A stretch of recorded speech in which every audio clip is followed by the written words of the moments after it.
Welcome to the Final Frontiers radio show, where we spotlight inspiring missionary endeavors around the globe. Stay tuned to hear how you can personally get involved, helping the Lord's frontline soldiers effectively advance the gospel where it has never been preached before.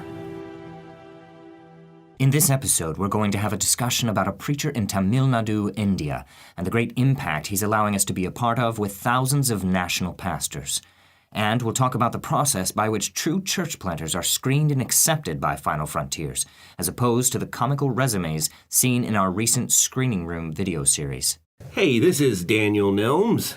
I'm Jon Nelms. And Michael Horn. And this is Josh Martin. And today we've got another episode on our podcast for you. My dad, John, he's going to get it started off for us today. Well, we're talking about a brother in India named Thomas Mayer. We met him, I think, a year or so ago. He and his wife were here. They were referred to us by evangelist David Wood. And if you know anything about David, you know that he frequently or often goes to India and other countries for soul-winning crusades to train pastors and church members on soul winning. And when he went to India a few years ago, he had an enormous number of preachers show up. It was tens of thousands. I found out over time that it was Thomas Mayer that was responsible for getting that group. He has developed a database of Baptist preachers in the state of India where he lives, which is Tamil Nadu, the southernmost state. Tamil Nadu is different from the rest of India. I mean, topography-wise, it's not so different, but most of the languages of India come from a single root language, but Tamil is different. It comes from there's debates over where it actually comes from. They say it's the oldest. They claim Yes. it's the oldest language. One interesting thing is, last time I was in India, some guys were telling me that they believed that the Tamil language was the unified language that was spoken before the Tower of Babel. Yeah. And I said, well, why do you think that? And they said, well, because the word Tamil means red brick, and that supposedly the Tower of Babel was built from red brick. And so therefore they deduced that Tamil was the original. I don't really agree with that, but I know that state is very proud of their heritage and themselves. They're kind of separate from the rest of India. yeah. Almost like a Texan, you know. They see their state as being, as you say, superior, more intelligent. It's human nature. But they are good people. Genetically, they're brothers with the people from Kerala, just to the west of them. When the continents divided, India had been evidently a part of Africa. And the people there are very, very, very similar to the Africans on the northwest coast of Africa. So DNA, they even share much of the same. So I know when I went with Solomon Bija, not too far from Tamil Nadu, he took me into villages that were totally African. Mm-hmm. Now, they claim that during the British rule that they had been brought from Africa to India as workers on the plantations and that they just never went back. But it's weird because they're obviously African, but they dress Indian, they eat Indian, their houses are Indian. It's like, what's wrong with this picture? All of southern India is that way, pretty dark, kind of like Aborigines, I think they call them in Australia. They seem to have the same cheekbones, skin tones, hair texture, and so forth. But this brother, he's got quite an impressive facility that he's got there with dormitories, a Bible college. I think he's got a radio station, if I'm not mistaken. I believe he does. He's got a lot going on. When he was here, he told us about what he called his magazine after he saw our progress report. Well, his magazine is really a newspaper, and it reminds me of the old Sword of the Lord style. And if I'm not mistaken, in his testimony, I believe he was influenced by a copy of a Sword of the Lord that he somehow ran across in India decades ago. That influenced him to this paper. But what really got me was when we were talking, he said that he has a mailing list of right at 20,000 Baptist preachers. Well, I didn't catch that. I thought he's saying 20,000 readers for his paper. So I said, well, how many of that 20,000 are pastors? He said, all 20,000. He said, I only send this to pastors. I don't send it to laymen. Why not? Well, I can't afford to. I don't have that much money. But this is meant to be a tool for the pastors to help them grow because a lot of them aren't educated. They've never been to a Bible school. So this is... Has certain doctrines off at the past that they may not know about. Before it catches like wildfire and spreads. But for many of them, this is their Bible school, their Bible institute. It comes out every 2 months, I think it is. It's a great thing. As we talked on, he had mentioned to me that he was only sending out 14,000 out of the 20,000, and the reason was he didn't have the money. Well, An issue is, I think it was 15 cents each to print it and to mail it. And so we wrote an article in the progress report asking people to send in. And this last letter I got to him, he said that he mailed out 19,440 of the papers to pastors. And when I say papers, they're probably, well, it's like a standard size of a newspaper, but not quite as many pages. I'd say probably 16 pages long or something like that. It's a small. It's a lot of work that he puts into this thing, and it's done in full colors, real nice. But I thought 15 cents to give a village pastor some Bible training, some sermon ideas, some motivation to go out and knock on doors or whatever, suggestions on how to deal with disgruntled church members. Just it's a hodgepodge of things for these pastors. You can't go wrong. So he's now sending out to all of them. And then he told me that there's more pastors in Sri Lanka. And Sri Lanka is that island used to be called Ceylon off the southeast coast. And they speak the exact same language. Tamil is their language.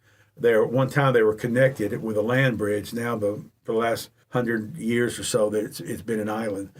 But he hasn't even begun sending the papers over there to them. And I think he's got about, if I remember correctly, 5,000 or 6,000 preachers in Sri Lanka. Wow.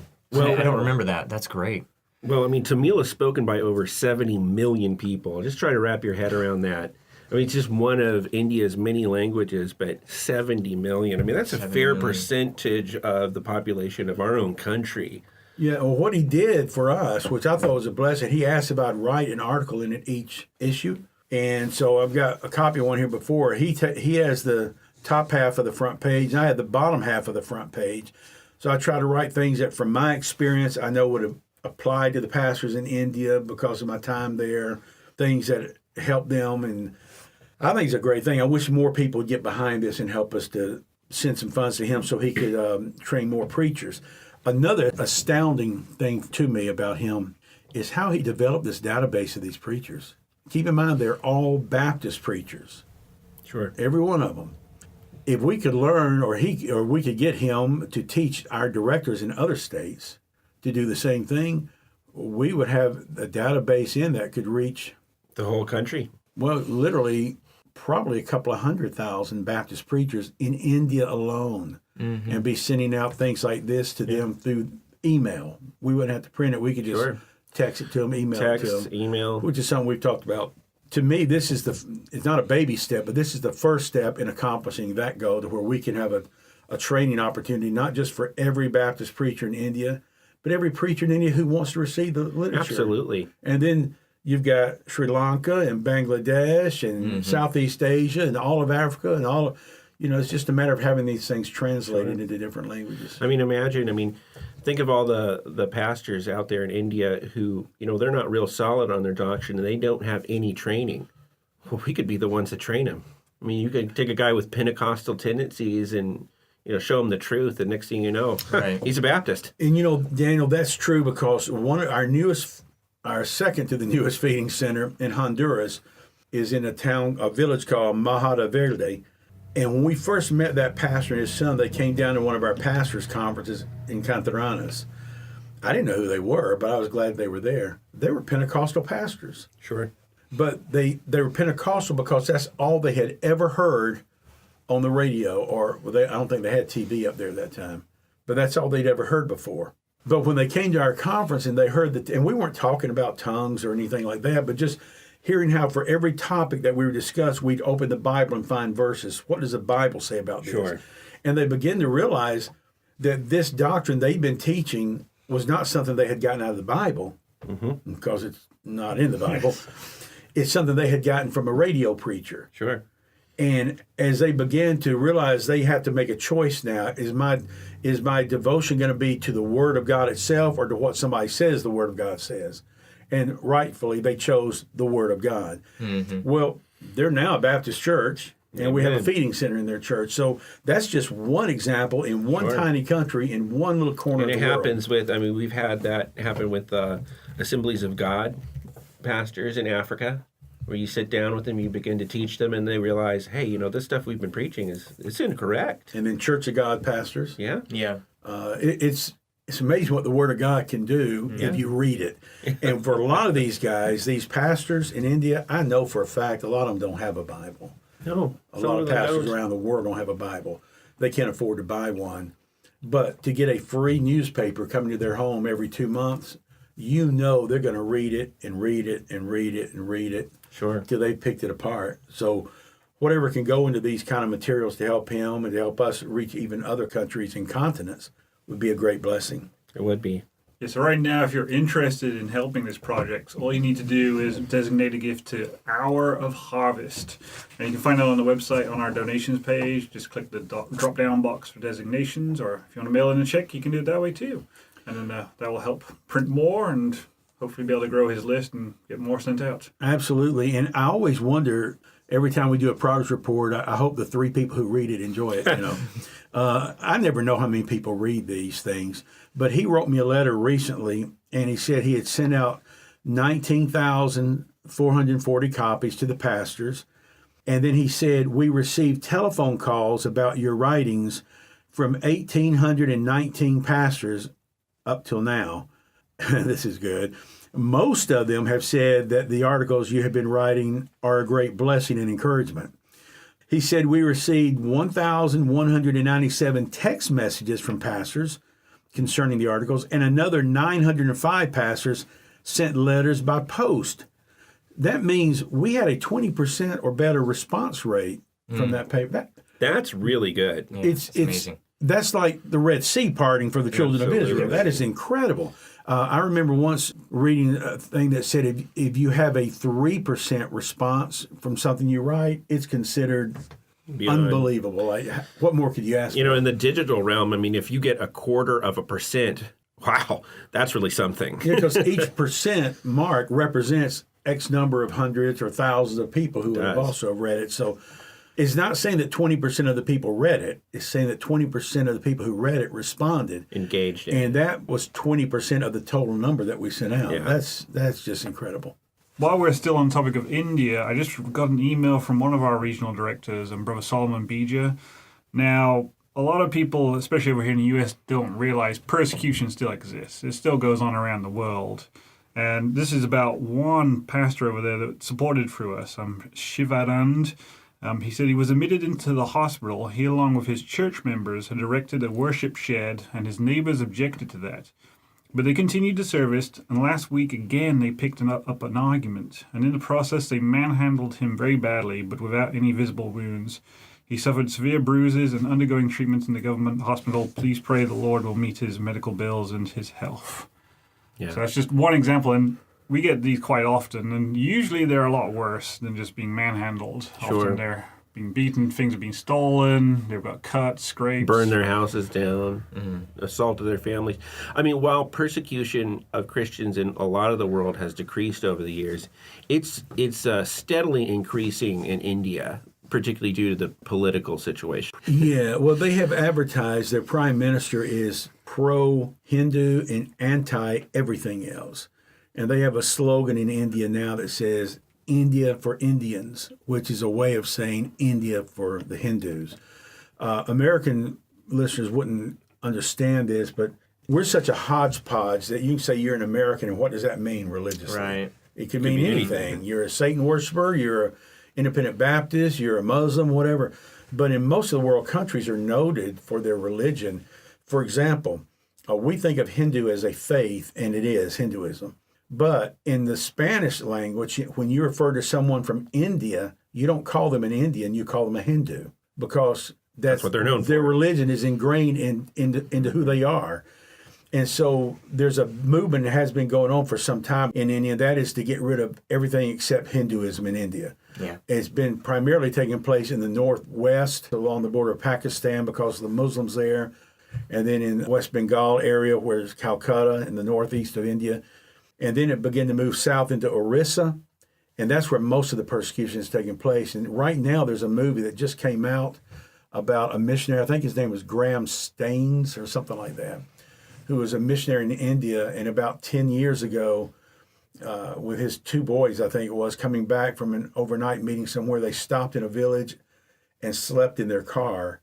And when people realized that it was a missionary, during the night they went out and burned them alive in their car. And that's typical of what's going on in India. Now that persecution is spreading into other states like the one you just read, Michael. So that is something that we as Christians need to be aware of and be prepared to come to the aid of our brothers and sisters when they need it. I remember last year we had gotten a picture around here of a preacher that we didn't even know who he was, but he was beheaded, and it wasn't Muslims, it was Hindus. Yeah. Yeah, It does happen. When you see it, you think of that immediately. Yeah. You hear about it so much in the Middle East. Yeah. But it's a big deal to those folks. It is. Because they're living in it. We have a lot of good preachers out there, and so hopefully people hear that. They're praying for them. They're praying for the persecuted. We've got a lot of persecuted preachers that we do not talk about. Some of the stories are so sad. Talking about preachers, though, we just recently had a guy, he just wrote us and said, what's the process by which you choose these preachers? Like, how do you trust the national preachers, and what do you go through? Yeah. He was referring to our screening room series. If you haven't seen that, make sure you check out our YouTube channel. He was asking us to create a video that showed the process. I told him that's something that we're planning on doing, but that for a lot of people it would probably be a very long and boring video, unfortunately. It's a process that literally takes years, anywhere between, what did you say, 2 to 3 on upwards of 7, 8, or 9 years. Yeah, we haven't waited that long with some groups. And not because we weren't sure, but we just wanted the clear evidence.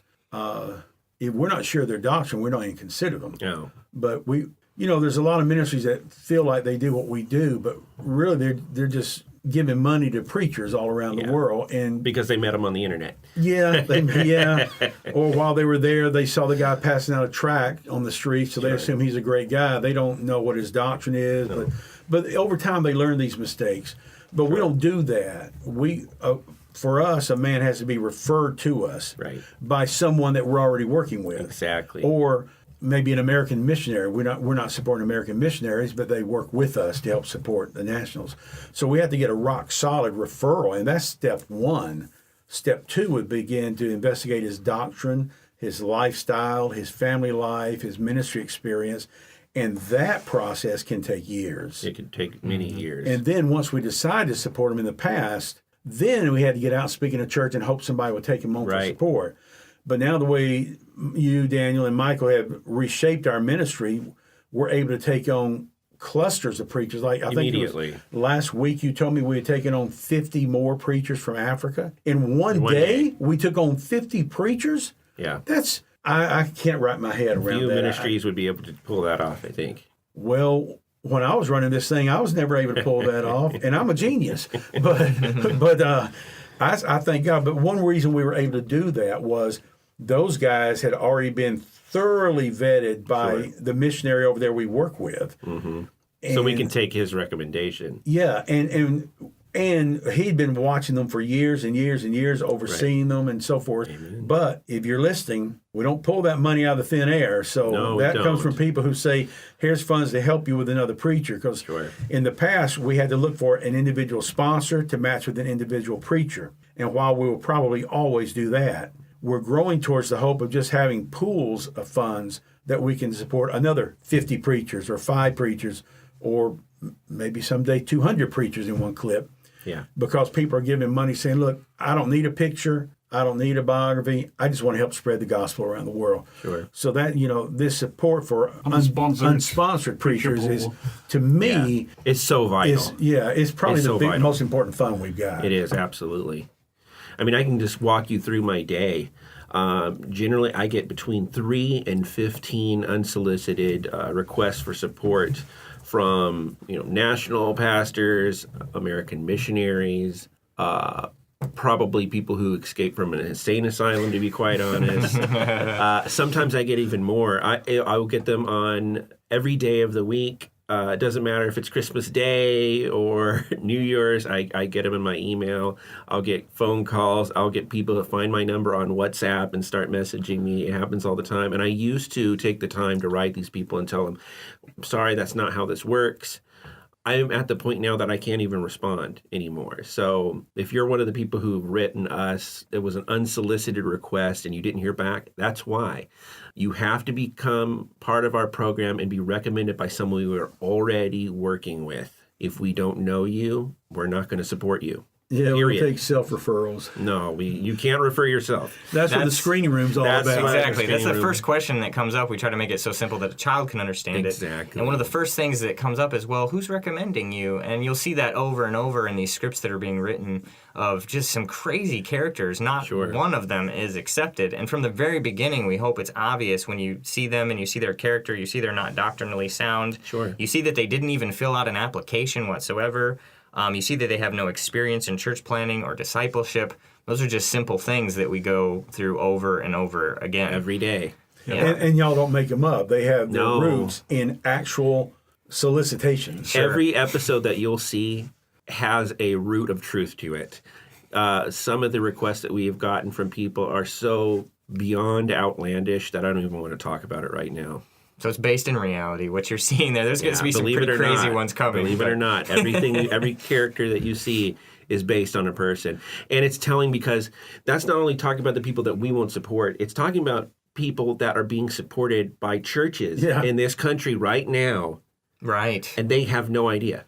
You don't know who they are. You haven't met them. You know nothing You don't about know them. anything about the truth, about who these people are, and they're pulling in money hand over fist. Yeah. and Or they doing have nothing. no experience whatsoever in planting a church, which is something that we bring out a lot in this. Have you ever planted a church? Well, I pastor a church of 900, but No, I I've haven't. never But I will if you Right. give me money.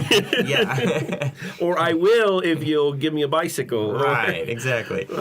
And that's what you'll find with the preachers we support is we're supporting preachers who have a track record. They're already planting churches before we even support them. Yeah, we can recommend them with confidence. Right. We don't run on hopes and dreams here. We run on a pure and proven track record. That's how our operation works. They're already doing the work of a missionary and not a pastor, but an actual church planter. Without any funds, because it's in their heart to do it. It's a good program. It's worked well for 30-some years, and it sure has been copied by a lot of other ministries. So I guess praise God for what he's allowed us to do and the insights he's given us that we can share with others. Amen. Well, we hope you have enjoyed this episode of our podcast. If you'd like to hear more or learn more about our ministry, visit our website at finalfrontiers.world. In an age when the majority of countries in the world are highly restricted to foreign missionaries, we have to use the nationals to win their own people. Final Frontiers pairs national church planting missionaries who have already started churches and have strong, viable missionary experience with sponsors like you who want to see the gospel taken to the ends of the earth. To have a hands-on part in helping your fellow soldiers fulfill the Great Commission, visit finalfrontiers.org.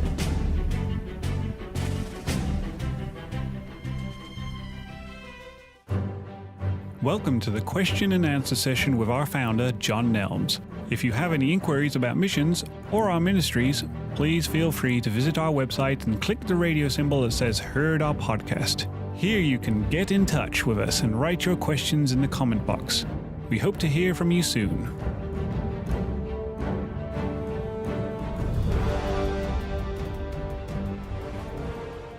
Why don't you tell our listeners where Final Frontiers was started?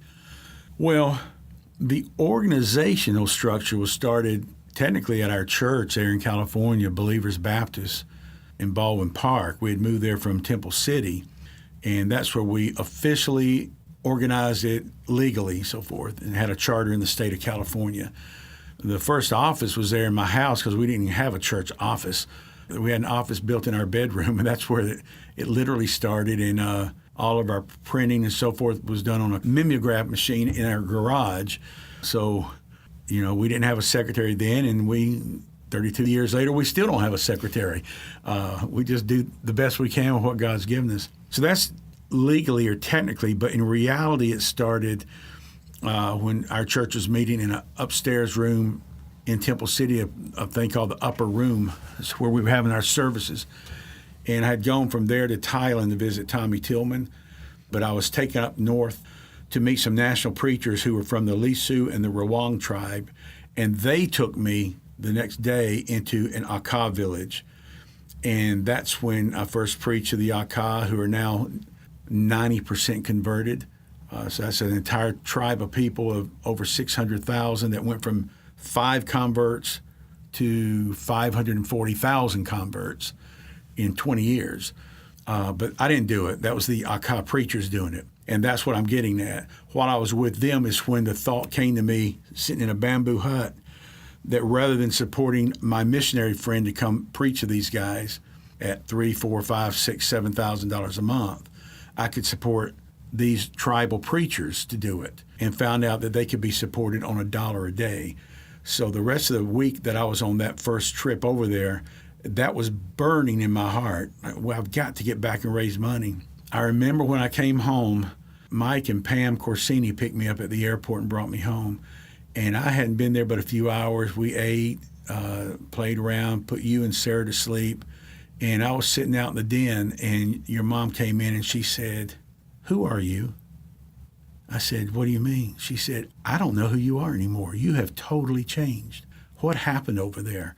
And all I could think about was the burden that God had given me, what I'd seen, and the thought he'd put in my head about supporting these national preachers. And in my mind, that's when it really started, in that Aka village, in that hut, eating dog and leeches and sticky rice. That's when God put it in my heart. I grew up believing that a missionary was someone who looked like me, but went to preach to people who did not look like me, dress like me, or even eat like me. They were different. This misunderstanding has led many missionary families to return home. In fact, over half the missionaries who make it to the foreign field don't last beyond their first term. All the years of deputation and language study were for nothing. The primary reason given for not returning was their inability to adapt to the culture. Missionaries, justified or not, have universally gained the reputation that we try to change the culture of the people that we go to reach. After bringing them to Christ, we often unintentionally try to turn them into American Christians, teaching them to wear suits and ties to church when their own president doesn't dress that way. By example, we influence their clothing styles, musical preferences, eating habits, and ministry schedules. National churches are happy to meet in a house or under a tree until they learn that American churches have steeples. They are not distracted by babies crying, roosters crowing, or even the occasional dog sleeping at the pastor's feet until we teach them that they are supposed to be distracted by those things. When I believed that a missionary was someone like me who went to preach to those who were not like me, I was wrong. The problem is not that they are not like us, but that we are not like them. Paul emphasized this when he said, "I am made all things to all men, that I might by all means save some. And this I do for the gospel's sake, that I might be partaker thereof with you." In other words, Paul said, "I never tried to make you like me. I became like you so that I might become one of you and bring you to Christ." When all is said and done, we as missionaries should not have to endure other cultures. We should assimilate them. I'm Jon Nelms. To learn more about world missions, order a copy of my book, The Great Omission, on our website at finalfrontiers.world. Your inquiries and comments are important to us. If you have questions or perhaps subject matter that you would like to have addressed on this show, please visit us at finalfrontiers.world.